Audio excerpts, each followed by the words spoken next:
I would like to share something personal with you. I want to serve a cup that reminds me of my childhood. I grew up with a family of Michelin star chefs for over 2 generations. My childhood was filled with memories of flavors and aroma coming from the kitchen of my family. When I first tried this coffee that I'm about to serve, this unforgettable dessert come back to my mind. I was less than 5 years old, and my uncle was trying new recipes in his restaurant.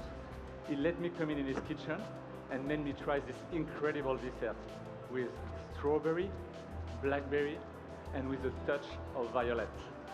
I will never forget the taste. Therefore, today I wanted to share with you this taste from my memories and maybe bring back some memories of yours too.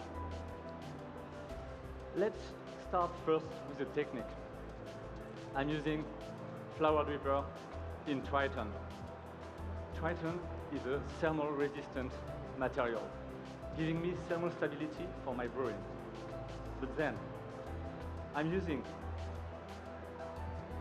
flour dripper because it has a specific shape inside called flour ribs. Those flour ribs give sufficient air layer between the paper and the dripper. Then, for the filter, I'm using Abaca filter. I'm using Abaca filter because it's more porous and allows the coffee oil to go through, giving this syrupy texture to my coffee. Now, judges, please write down the aroma. It's medium to high in intensity. You will get blackberry, violet, and blueberry. Then, for the flavor, it's medium to high again in intensity. And when it's hot, it's blackberry and violet candy, like the dessert of my uncle. When it's warm, it's strawberry, and when it's cold, it's red grape. Then, the aftertaste is pleasant and lingering. When it's hot, you have like Concord grape, and when it's warm, you will get hibiscus tea. When it's cold, you will get a grape juice. Now, judges, it's time to speak about the coffee. It's a geisha varietal, grown at 2,000 meters above sea level at Micava Farm in the region of Risaralda in Colombia. This coffee was handpicked by one picker in a specific part of the farm where the soil is rich in microbacteria. Those cherries full of bacteria are then put into tank where CO2 is injected to create a carbonic maceration. This carbonic maceration gives me red flavor, like grapefruit flavor, and flower notes. Then the coffee is dry naturally for over 8 weeks. It's extremely long and gives enough time for the sugar to move from the mucilage into the bean, giving this amazing sweetness.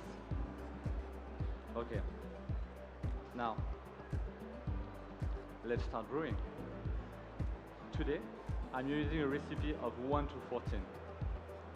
14 grams of coffee for 200 milliliters of water. My water is at 94 degrees Celsius for the first 3 pour. Then, my last pour is at 84 degrees to get this pleasant and juicy aftertaste. I built my water specifically for this coffee with a total of 60 ppm with 40% calcium and 20% magnesium.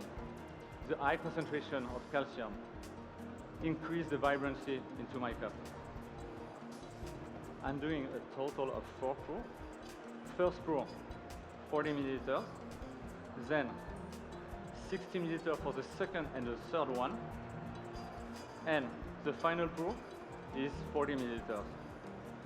My total extraction is 2 minutes 30, and it produced the ideal flavor balance for my coffee. then, during my first two pours, I want to release all the aromatic compounds of my coffee. But by having a shorter first pour, I increase